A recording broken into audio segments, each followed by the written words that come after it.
আল্লাহর হাবিব বলেন, উম্মত, একটা সময় আসবে ভণ্ডদের আবির্ভাব হবে, ইমানের ডাকাতরা আসবে রে। তাদের উদ্দেশ্য হবে তোমাদের ইমান ডাকাতি করা।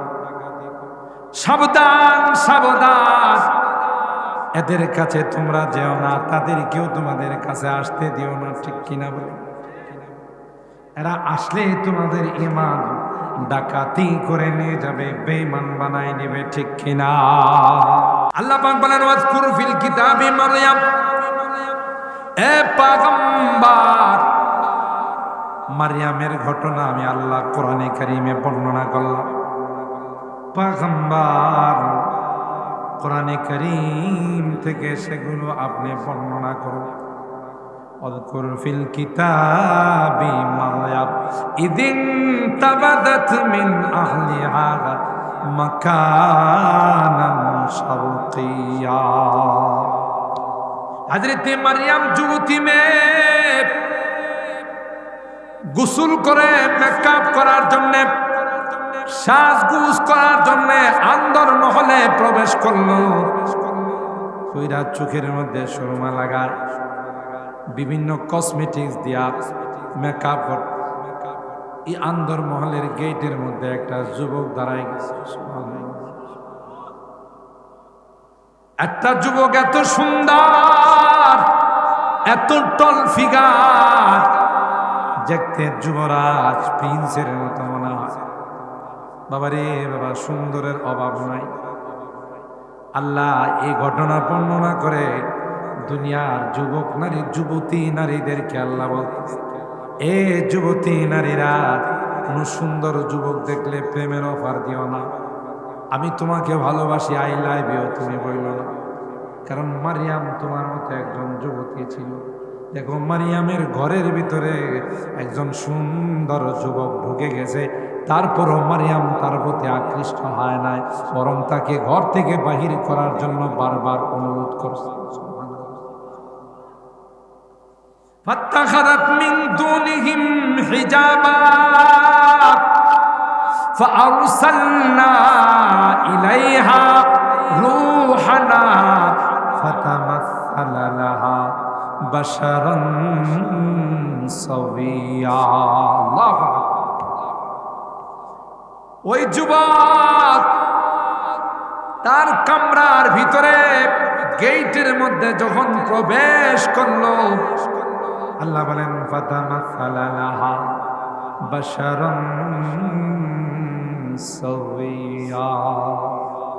দেখতে এত সুন্দর, নাক মুখ চোখ নাক কত সুন্দর, দেখার মতো যুবক। ইউসুফ আলাইহিস সালামকে দেখা রানী হয়েও তার পিছনে পাগল হয়ে গেছে। কেন আল্লাহ পাক হযরত ইউসুফ পয়গম্বরকে গোটা বিশ্বের মানুষকে যে সৌন্দর্য দিয়েছিলেন, ওটিয়া সাথুরুল হোসেন, তার অর্ধেক সৌন্দর্য সাইয়েদনা হযরত ইউসুফকে আল্লাহ দিয়েছিলেন। সুবহানাল্লাহ। তাই তো জুলাইখাও বিশ্ব সুন্দরী রানী ছিল। জুলাইখা অনেক চমৎকার সুন্দরী বউ ছিল, কিন্তু ইউসুফ পয়গম্বরের সৌন্দর্য দেখার পর আর নিজেকে কন্ট্রোল করতে পারে নাই, আউট অফ দা কন্ট্রোল হয়ে গেছে। ঠিক কিনা বলে? অনেক চেষ্টা করেছে। আল্লাহ বলেন, একজন মানুষকে যদি এত সুন্দর বানাইতে পারি, আমার ফেরেশতা কুলের সরদার, সমস্ত ফেরেশতাদের লিডার জিবরাইল আলাইহিস সালাম, তাকে সুন্দর আরো আকৃতি দিয়া মারিয়ামের আন্দর মহলে প্রাইভেট রুমে, পার্সোনাল রুমের মধ্যে ঈসাকে ঢুকাই দিলাম মারিয়ামকে পরীক্ষা করার জন্য। মারিয়াম এই যুবককে দেখার পর দুর্বল হয়ে যায় না, তার ইমানি শক্তি আরো মজবুত হয়ে যায়। হযরত ইউসুফ পয়গম্বর যেখানে ছিল সেখান থেকে সামনের দিকে অগ্রসর হলো, আর মালিককে বলল, ক্বালা মাহাযাল্লাহ, এ মালিক, এ রব, যেই বিপদের সম্মুখীন হয়েছি এই বিপদ থেকে উদ্ধার পাওয়ার কোনো রাস্তা নাই, আমার কোনো শক্তি নাই, একমাত্র তুমি যদি সাহায্য করো তাইলে আমি বিপদ থেকে উদ্ধার হয়ে যাব। কি করে এই সন্তান কার সাথে তুমি সম্পর্ক করে কার সঙ্গে ফেব্রুয়ারির 14 তারিখ রাত কাটায়া তুমি আসছো? এই প্রশ্ন যখন হযরত মারিয়ামকে করা শুরু করে দিল, মারিয়াম কোনো কথা কয় না। ফাআশারাত ইলাইহি ক্বালু কাইফা নুকাল্লিমু মান কানা ফিল মাহদি সাবিয়া। আমারে জিজ্ঞাসা করেন না, আমার কথা বলা নিষেধ, ইশারা দেয়া করতেছে। হেরে জিগা পিচ্ছিটারে জিগা দুধের গোলারে জিগা নে কুত্তিকা এসে বাপ কাটে। সিরাজনগরে তো 3 দিনের বাচ্চা সুন্দর করে কথা কয়। হ্যাঁ, 3 মাসের বাচ্চা তো কথা, 2 বছর 2.5 বছর জায়গা মা বাবা কুলে নিয়ে কোথা দিয়ে কম কো, ঠিক না, কব কো, মানে কোনো কিছু কয় না। একটা ডাক শোনার জন্য 2-2.5 বছর গেলে সবাই কত চেষ্টা করে, কথাই কয় না। আর ঈসা রুহুল্লাহ তাফসীরের কিতাবে আসে 3 দিন বয়সে এমন বক্তব্য দিছে 40 বছরের মানুষ এত সুন্দর বক্তব্য দিবে। কোনো বর্ণনায় 3 মাস, কোনো বর্ণনায় 7 দিন।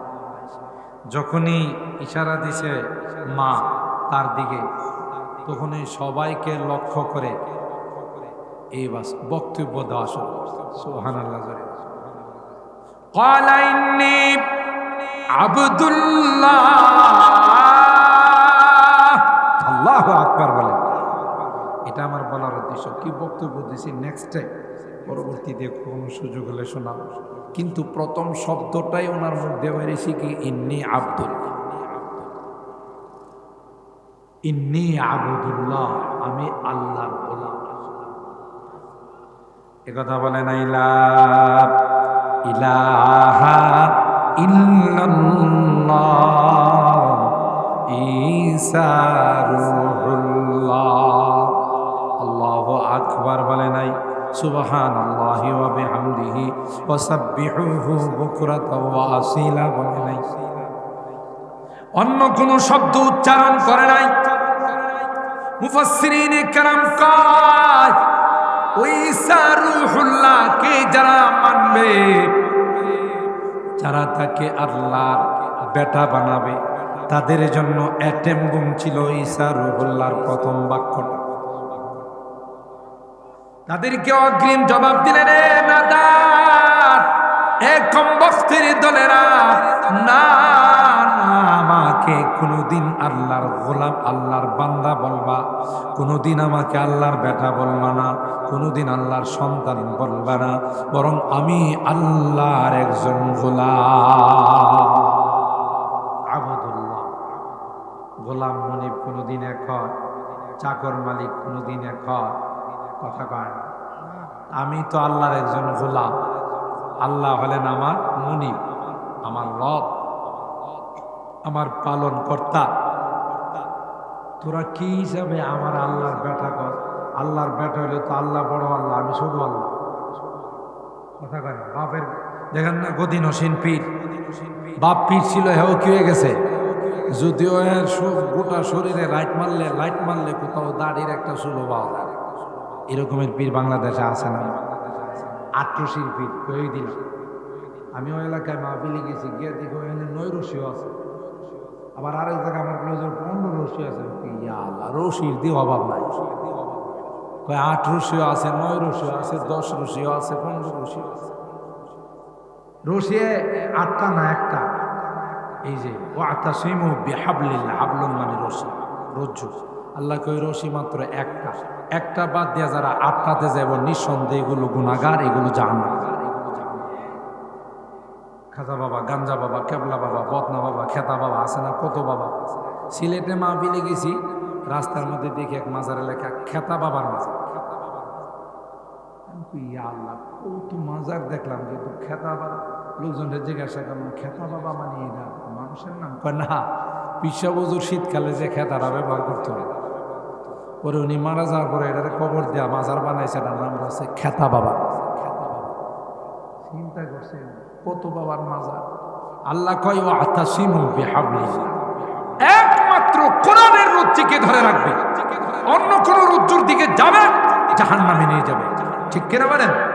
ইন্না হাযা সিরাতি মুস্তাকিমান ফাত্তাবি ওয়ালা তাত্তাবিউস সুবুলা ফাতাফাররাকা বিকুম আন সাবিলি।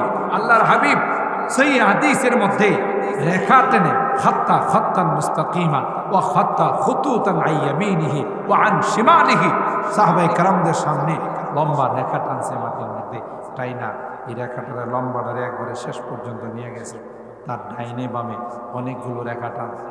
এরপরে আল্লাহ নবী বুঝাইল যে কি টানছে বুঝো? না, সুজা রেখাটা এটা জান্নাতে গেছে, সিরাতে মুস্তাকিম। সুবহানাল্লাহ।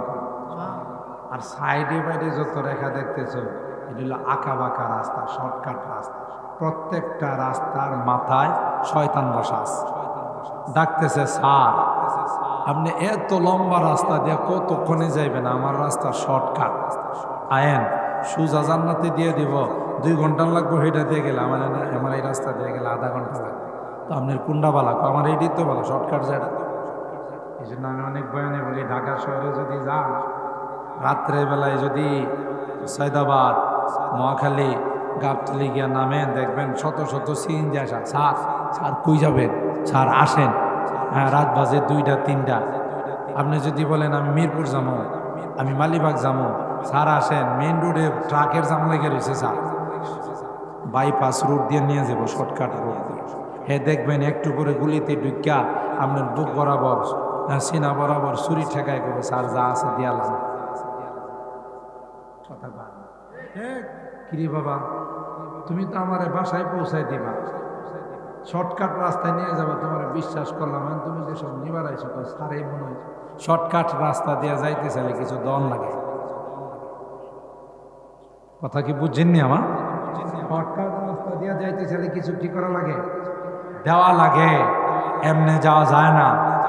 ঠিক শয়তান ডাকবে, নামাজ লাগবে না, রোজা রাখবে না, আল্লাহ বিল্লাহ কিছু করা লাগবে না, পর্দা কিছু করা লাগবে না। মাঝে মধ্যে আমারে পাতলা মাল নিয়ে কিছু হাদিয়া দিস, পাতলা মাল চিনিনি? টাকা টাকা দিলে তোর জান্নাতের দায়িত্ব আমার, জাহান্নামের দায়িত্ব। জাহান্নামও দিলে তোর বড়টা দম, ছোটখানো কোনো জাহান্নাম দেব না। গত আমলে বঙ্গবন্ধুর মৃত্যুবার্ষিকীতে এক হুজুরের দোয়া করবার লেগে দিয়েছে। ওই হুজুরে হাত তুলে কয়ে আল্লাহ বঙ্গবন্ধুকে জাহান্নামের সর্বোচ্চ মাকাম দান করুন। হ্যাঁ চিন্তা করছে বেটার যখন দিব ওই তো ছোটখাটো জাহান্নামে দেয়া লাগবে। একটা বড় নেতা ছিল বাংলাদেশ, এখন তো দোয়ার পরে সবাই কইটা কইল কি বলে বঙ্গবন্ধুর একবার সর্বোচ্চ মাকাম দান করুন। বুঝলেন না? তো শয়তান প্রত্যেকটা রাস্তার মাথায় মাথায় দাঁড়ায় আছে, আসেন শর্টকাট, ওয়ালা তাত্তাবিউস সুবুলা ফাতাফাররাকা বিকুম আন সাবিলি। সাবধান, এই শর্টকাট রাস্তায় যায় না। তোমরা এসে বলবে নামাজ লাগবে না, রোজা লাগবে না, আল্লাহ বিল্লাহ কিছু করা লাগবে। আপনি মুড়ি দিতে গেলেই ও তোর বউ কই, খাজা বাবা গাঞ্জা বাবা আমার বউ দিয়া কি করবে? কই গাধা, তুই একা জান্নাতে যাবি, তোর বউ যাওয়া লাগবে না। ও যাইব, তাহলে আমার এখন সিনন লাগবো না? হ্যাঁ বলে সিন না রাখবো, না দেখলে আমি সিনম করতে ভণ্ড কোথাকার, জুতা দেয়া গালটার মধ্যে দিই। তুই আমার বউরে দেখবার একটা মায় তারা করছিস, তাই না? এগুলো ভণ্ড, লুচ্চা, বদমাস।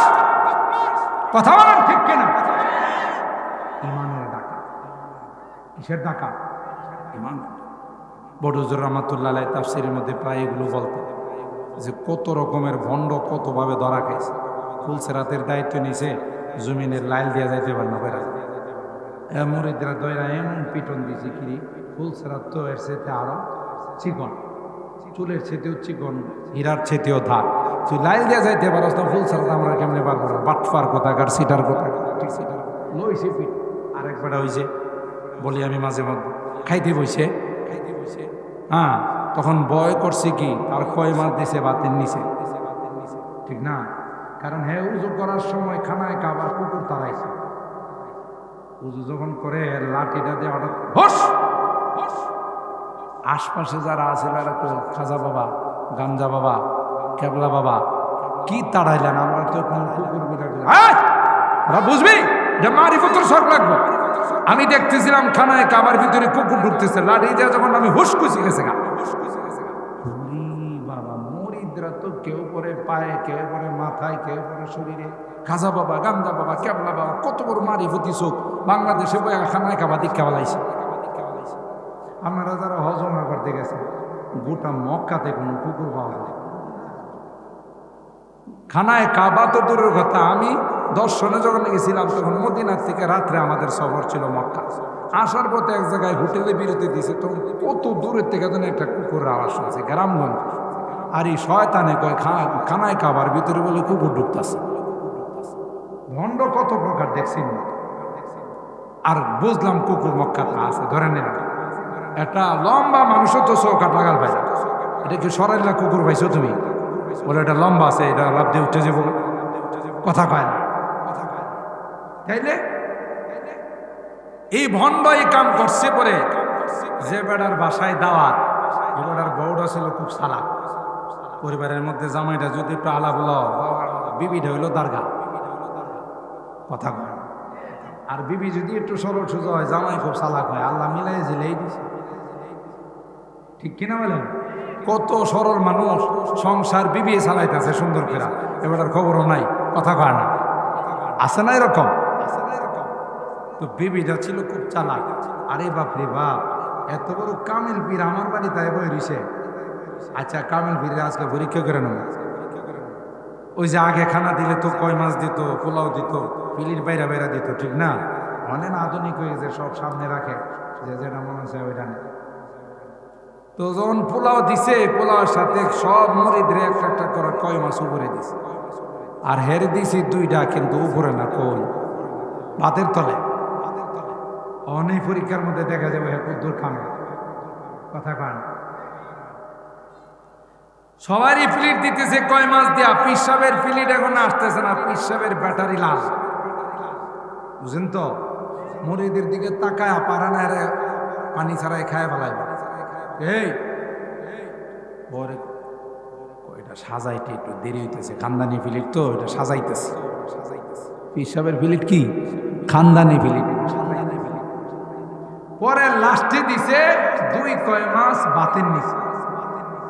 এখন তো মনে করেন রাগটা কমছে না, আরো বাড়ছে। একে তো দিছে শেষে আবার কি কয় মাছ নাই বাতের নিচে, তো হ্যাঁ দেয় না, কয় মাছ নাই। মুরিদিরে কয় তোর খবর আছে, আর অপমান করছে। মুরিদি বউরে কই এটা কি করলো, দিলাপ হিসাবে পরে আবার কয় মাছ দিলাম। এখন মুরিদির বউ কয় আমার বাড়ির বারান্দায় বয়া হে তো দূরের মক্কার খানায় কাবা দেখে, আর এই মাছ সামান্য একটু আদা হাত নিচে কই মাছ দেখেন, কথা কয় না। হে এতটুক কামে লিছে, বাতের নিচে কয় মাছ দেখে না, আর হাজার হাজার মাইল দূরে খানায় কাবা দেখে, ভণ্ড ছাড়া আর কিছু। কথা ঠিক, বাত একটু আলগিতে দেখেছে, এটার নিচে আসলে দুইটা কয় মাছ। এগুলো ভণ্ডামি, ইমান নষ্ট করার এক ষড়যন্ত্র। ইয়াকুনু ফি আখিরিজ জামান দাজ্জালুন কাযাবুন ইয়াতুনাকুম মিনাল আহাদি বিমা লাম তাসমাউ আনতুম ওয়ালা আবাউকুম ফাইয়াকুম ওয়া ইয়াহুম লা ইউদিল্লুনাকুম ওয়ালা ইফতিনুনাকুম। সুবহানাল্লাহ। আল্লাহর হাবিব বলেন উম্মত, একটা সময় আসবে ভণ্ডদের আবির্ভাব হবে, ইমানের ডাকাতরা আসবে রে। তাদের উদ্দেশ্য হবে তোমাদের ইমান ডাকাতি করা। সাবধান সাবধান, এদের কাছে তোমরা যেও না, তাদেরকেও তোমাদের কাছে আসতে দিও না, ঠিক কিনা বলে? এরা আসলে তোমাদের ঈমান ডাকাতি করে নিয়ে যাবে, বেঈমান বানায় নেবে, ঠিক কিনা? শর্টকাট কথা বলেন, ঠিক কিনা? একদল বাইরে এখন রমজান আইতেছে, দেখবেন তারাবির নামাজে হাত রাখা। এটি গ্রামগঞ্জের এগুলোর বিপদ আপদ এখন আইসে না, শহর বন্দরে খুব বেশি জোরো হাওয়া চলতেছে। তারাবি কয় রাখা, হেরা কয় কত রাখা। এটা হইল আর এক ইবাদতের ডাকা, মানুষের ইবাদতের ডাকাতি করার জন্য। আপনি যদি 8 রাকাত তারাবি পড়েন, আপনার কোরআনে খতম হইব। আপনার মাঝখানে যে একটা এলোমেলি করে আসলেন, মসজিদের পরিবেশ নষ্ট হইল না হইল, এই এক বাটফারি করার জন্য এই দল বাইরেছে। কোন সহিহ হাদিস দ্বারা তারাবি 8 রাকাতের কোনো প্রমাণ দেখাইতে পারবে না, ঠিক কিনা বলেন? 8 রাকাতের কথা যেটা আছে এটা তারাবি, কিয়ামুল লাইল, রাত্রে তাহাজ্জুদের নামাজ। ওই একটা নিয়ে আর একটা লাগাই দিছে, ঠিক কিনা? ওই যে পশু রোগী ভালো যে করে, জ্বর প্রচন্ড জ্বর উঠলে মুহূর্তের মধ্যে বালা করে সাইনবোর্ড লাগাই। গ্রামের বুড়ি মহিলারে নিয়ে গেছে জ্বরে আক্রান্ত, পোলাবেনে নিয়ে গেছে, আমার আম্মার অনেক জ্বর, আপনি তো সাইনবোর্ড দিয়েছেন জ্বর আপনি ভালো করতে পারেন। হ্যাঁ, এটা তো আমি পিএইচডি করা। এ কথা বলার পর শোয়াই দেন, এ নিয়ে আর লোহা চুলার মধ্যে গরম দিয়েছে। লোহা কি দিছে? গরম দিছে, এখন লাল টকটক হয়ে গেছে। এই বুড়ি ফিডির বাজের মধ্যে আইন না, মানে হাতের নিচে এটারে এমন জোরে চাপ দিছে, এমনি সাথে সাথে শেষ। মানুষ মারা গেলে রক্ত গরম থাকে না, ঠান্ডা শরীরে হাত দিলে ঠান্ডা হয়ে যায় না। এখন যে বেরিয়ে গেছে গা, এই ডাক্তারের ডাক্তার, আসেন ভাই আসেন, যে কথা সেই কাজ। বুঝছিলাম না যে আমার কাছে আসলে মুহূর্তে জ্বর শেষ। দেখেন গোটা শরীরে কোনো জায়গাতে জ্বরের বংশ নেই। মানে এরা হাত দিয়া দেখে যে ঠিক হইতো, শরীর তো পুরা ঠান্ডা হয়ে গেছে, জ্বরের বংশ নেই, ঠিক না? ডাকতেছে মা, ও মা, শরীরটা এখন কেমন? মা আর জবাব দেন, কথা কয় না। মা আছে না গেছে? এখন এই রুগীর সন্তানরা ডাক্তারের কয়, মা রীতি তুমি মায়েরা বলাইছো। ভাই কথা একটু কম কম, বাঁচলো না মরলো এটা আমার সাবজেক্ট। জ্বর আছে না না এটা দেখেন, জ্বর আছে কিনা দেখেন। জ্বর তো নাই কিন্তু রুগীও তো নাই। এটা তো আমার কোনো চ্যালেঞ্জ ছিল না, আমার চ্যালেঞ্জ ছিল যে মুহূর্তের মধ্যে জ্বর ভালো করা হয়। দেখেন কিভাবে জ্বর গেছে, বংশ নাই। থানায় যাই দিছে এর নামের মামলা, থানাতে ওরে ডাকছে। যাওয়ার সময় এর যে বইটা দীক্ষা ডাক্তার এসেছে এটা বগল করে লয়ে গেছে।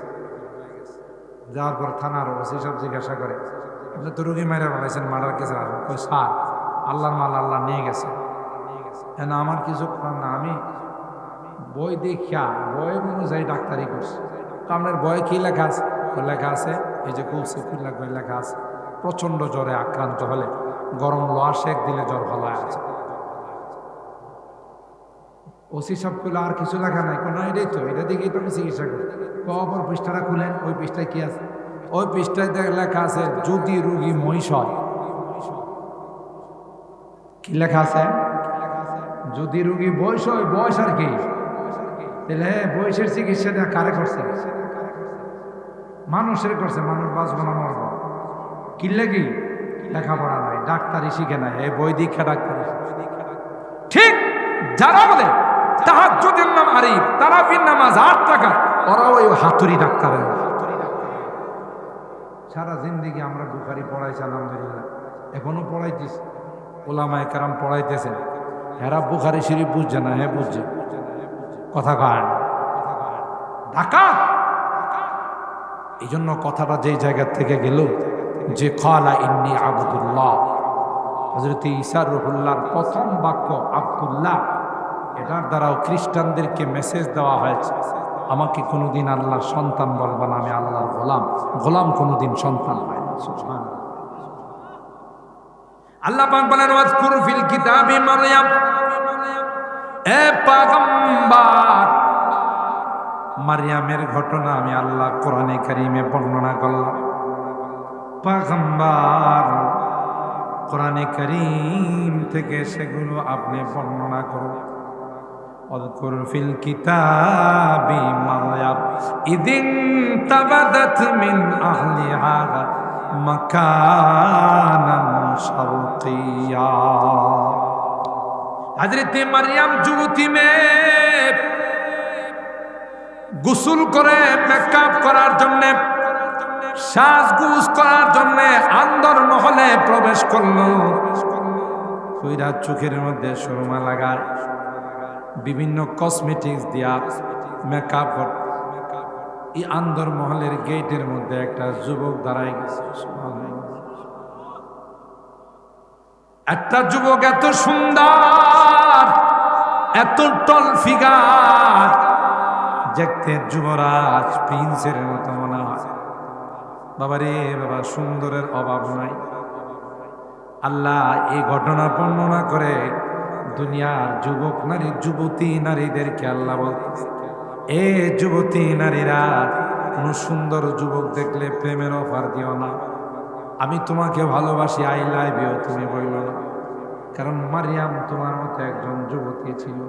দেখো মারিয়ামের ঘরের ভিতরে একজন সুন্দর যুবক ঢুকে গেছে, তারপরও মারিয়াম তার প্রতি আকৃষ্ট হয় নাই, বরং তাকে ঘর থেকে বাহির করার জন্য বারবার অনুরোধ করছে। فاتخذت من دونهم حجابا فأرسلنا إليها روحنا فتمثل لها بشرا سويا। الله ওই যুবক তার কামরার ভিতরে গেটের মধ্যে যখন প্রবেশ করলো, আল্লাহ বলেন ফাতামাসালা লাহা বাশারান সাওয়িয়া। দেখতে এত সুন্দর, নাক মুখ চোখ নাক কত সুন্দর, দেখার মতো যুবক। ইউসুফ আলাইহিস সালামকে দেখা রানী হয়েও তার পিছনে পাগল হয়ে গেছে। কেন আল্লাহ পাক হযরত ইউসুফ পয়গম্বরকে গোটা বিশ্বের মানুষকে যে সৌন্দর্য দিয়েছিলেন, তার অর্ধেক সৌন্দর্য সাইয়েদনা হযরত ইউসুফকে আল্লাহ দিয়েছিলেন। তাই তো জুলাইখাও বিশ্ব সুন্দরী রানী ছিল। জুলাইখা অনেক চমৎকার সুন্দরী বউ ছিল, কিন্তু ইউসুফ পয়গম্বরের সৌন্দর্য দেখার পর আর নিজেকে কন্ট্রোল করতে পারে নাই, আউট অফ দা কন্ট্রোল হয়ে গেছে। ঠিক কিনা বলে? অনেক চেষ্টা করেছে। আল্লাহ বলেন, একজন মানুষকে যদি এত সুন্দর বানাইতে পারি, আমার ফেরেশতা কুলের সরদার, সমস্ত ফেরেশতাদের লিডার জিবরাইল আলাইহিস সালাম, তাকে সুন্দর আরো আকৃতি দিয়া মারিয়ামের আন্দর মহলে প্রাইভেট রুমে, পার্সোনাল রুমের মধ্যে ঈসাকে ঢুকাই দিলাম মারিয়ামকে পরীক্ষা করার জন্য। মারিয়াম এই যুবককে দেখার পর দুর্বল হয়ে যায় না, তার ইমানি শক্তি আরো মজবুত হয়ে যায়। ঘটনা বর্তমান যুগের যুবতী যারা আছে তাদের শিক্ষার জন্য, যে তোমার মতো যৌবনের চাহিদা মারিয়ামের আছে, কিন্তু মারিয়াম যুবকের প্রতি আকৃষ্ট হয় না, বরং যুবতীর উপর আরো কি হয়েছে, চড়াও হয়। তোমার এত বড় সাহস, আমার অন্তর্মহলের গেটের মধ্যে তুমি চলে আসছো।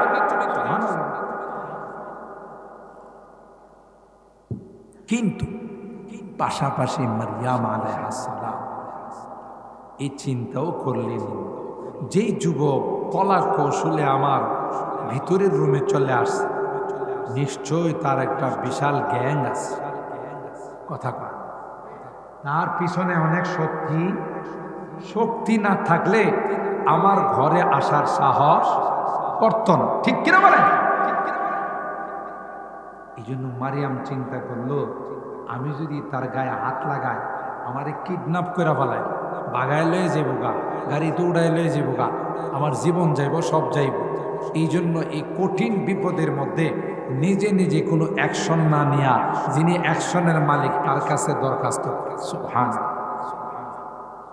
আমাদের সমাজের মধ্যে কিছু বুদ্ধিজীব আছে, বুদ্ধি জানোয়ার, এটির মাথায় শয়তানে পেশাব করতে করতে করতে করতে তারপর সব পচায় হয়। এটি জানোয়ারের চেয়েও খারাপ।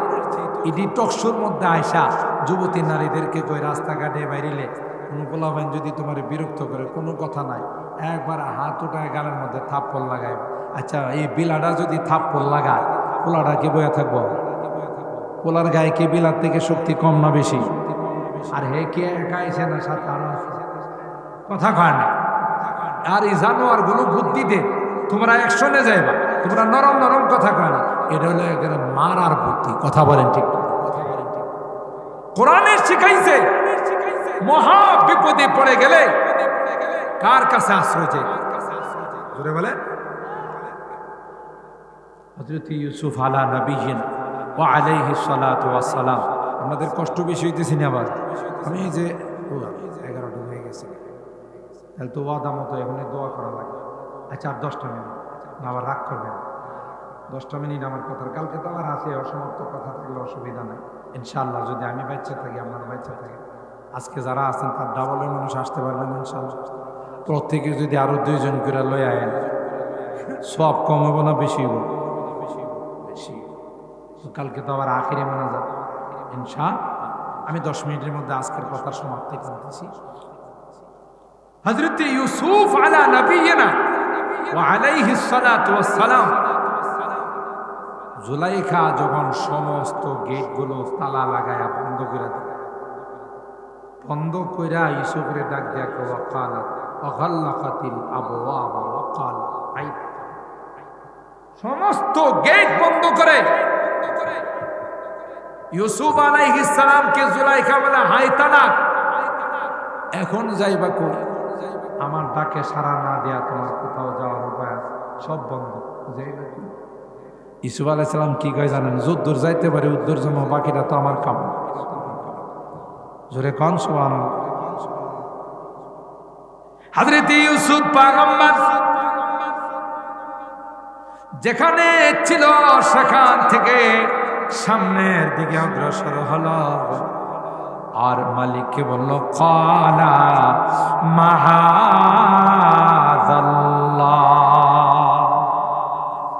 এ মালিক, এ রব, যেই বিপদের সম্মুখীন হয়েছি, এই বিপদ থেকে উদ্ধার পাওয়ার কোনো রাস্তা নাই, আমার কোনো শক্তি নাই, একমাত্র তুমি যদি সাহায্য করো তাইলে আমি বিপদ থেকে উদ্ধার হয়ে যাব। কার আশ্রয় চাইছে? তালা খোলার তো আল্লাহর কাছে তো চাবি নাই, তালা খুলবো কেমন? যে তালাগুলো লাগাইছে এটির চাবি কে আল্লাহর কাছে আছে? ইউসুফ আলাইহিস সালাম আল্লাহরে কইলে কি আল্লাহ যদি ডাক থাকে, আমার কাছে ইউসুফ চাবি নাই, কিছু করা। কথা গান, আল্লাহ তালা খুললে চাবি লাগে, তালারে কবে খোল, সাথে সাথে খুলে, ঠিক কিনা বলে? গেটগুলোকে বলবেন খোল, খুলে যাবে। হযরত ইউসুফ পয়গম্বর মাআদাল্লাহ ইন্নাহু রাব্বি আহসানা মাসওয়ায়া ইন্নাহু লা ইউফলিহুল যালিমুন। ইউসুফ পয়গম্বর কানা না, আমার আশ্রয়ের জায়গার কোথাও না, আমার আশ্রয়ের জায়গা একমাত্র কে? আর একটু জোরে বলতে হবে কে? বলতে দেরি হয়, তাফসীরের কিতাবের মধ্যে আসে, সাথে সাথে তালাগুলো খুলে যায়, গেটগুলো খুলে যায়। সুবহানাল্লাহ। তালা কে খুলে? গেট কে খুলে? গটাগট যতগুলো গেট লাগাইছিল, যতগুলো তালা লাগাইছিল, সবগুলো খুলে গেল, শেষ গেটটাও খুলে গেল। সুবহানাল্লাহ। তাইলে বিপদে পড়লে আশ্রয় নিতে হবে কার? ঠিক হযরত মারইয়াম চিন্তা করলেন, আমার আন্দর মহলে, আমার পার্সোনাল রুমের মধ্যে যেহেতু যুবক ঢুকে গেছে, বুঝা গেল যুবকের পিছনে বিশাল শক্তি কাজ করছে, ঠিক কিনা? তখন হযরত মারইয়াম আল্লাহর কাছে পানা চাইলেন, ক্বালাত ইন্নী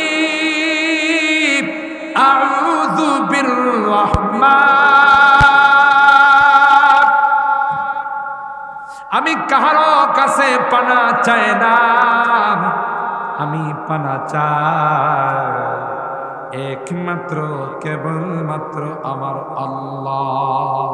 সুবহানাল্লাহ। কার পানা চাই? এই পানা চায়া যুবকরে বলতেছে, ইন্নী আউযু বির-রহমানি মিনক ইন কুনতা তাকিয়া। তুই যদি ভালো মানুষের পোলা হয়ে থাকিস, ভালো বংশের ছেলে হয়ে থাকিস, আল্লাহর ভয় যদি তোর অন্তরে থাকে, তোরে আল্লাহর দোয়ায় দেয়া কেউ তুই জিজ্ঞা। সুবহানাল্লাহ। তুই চলে যা, এখনো যায় না।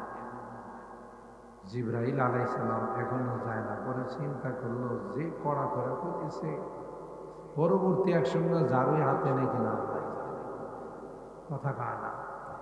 তখন তার পরিচয়টা তিনি দিয়ে দিলেন। ক্বালা ইন্নামা আনা রাসূলু রাব্বিকি লিআহাবা লাকি গুলামান যাকিয়া।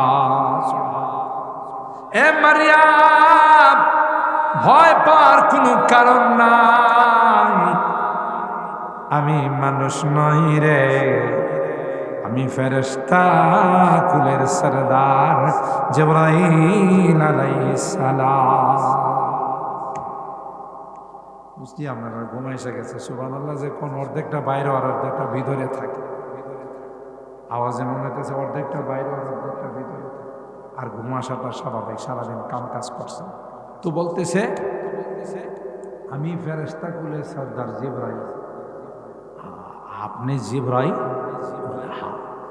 তো আমি গরিবের ঘরে হাতির বা, কথা আছে না, গরিবের বাড়িতে হাতির বা, আমি মরিয়মের কামরায়, আপনি জিবরাইল আলাইহিস সালাম আসছেন। হুজুর কি কারণ, কি জন্য? জন্ম টন্য নাই, লিআহাবা লাকি গুলামান যাকিয়া। রব্বানা ফাগফির লানা যুনুবানা ওয়া কাফির আন্না সাইয়্যাতিনা ওয়া তাওয়াফফানা মা'আল আবরার। রব্বিরহামহুমা কামা রব্বায়ানি সগীরা। রব্বিরহামহুমা কামা রব্বায়ানি সগীরা। রব্বিরহামহুমা কামা রব্বায়ানি সগীরা। রব্বুল আলামিন আল্লাহ 3 দিন ব্যাপী তাফসীরুল কোরআন মাহফিলের দ্বিতীয় দিনের আল্লাহ সমাপনী অনুষ্ঠানে আল্লাহ কোরআনে কারীমের আলোচনা শোনার পর, তাফসীর শোনার পর, আমরা কিছু সংখ্যক গুনাহগার বান্দা তোমার শাহী দরবারে হাত উঠেছি। আল্লাহ মেহেরবানি করে আমাদের জিন্দেগীর সকল গুনাহগুলো মাফ করে দাও ইয়া রাব্বাল আলামিন। আল্লাহ এই তাফসীর মাহফিলকে তুমি কবুল করে নাও। যে যুবকরা এই তাফসীরের আয়োজন করেন, মুরব্বীদের পরামর্শ নিয়ে আল্লাহ আমার এই যুবকদেরকে জান্নাতের যুবক বানাই দাও। তাদের কামাই রুজি রোজগারে বরকত নসিব করে দাও। আল্লাহ রোগীদেরকে পরিপূর্ণ শিফা নসিব করে দাও। যে রোগীর কথা এখানে এলান দেওয়া হলো, আল্লাহ জানি না তোমার বান্দির হায়াত আছে কিনা, হায়াত থাকলে তাকে সুস্থ করে বাড়িতে ফিরাই দাও। হায়াত যদি না থাকে মালিক, আল্লাহ ইমানের সাথে মৃত্যু নসিব করে দিও। আরো যারা রোগী আছেন সবাইকে শিফা দিয়ে দিও আল্লাহ। অভাবীদের অভাব দূর করে দিও, পেরেশানিওয়ালাদের পেরেশানিকে দূর করে দাও, মুসিবত জাদাদেরকে মুসিবত থেকে উদ্ধার করে দাও ইয়া রাব্বাল আলামিন। আল্লাহ আমরা যারা হাত উঠাইছি রে আল্লাহ, আমাদের অনেকেরই মা নাই, বাবা নাই, অন্ধকার কবরে এতিমের মতো শুয়ে আছে।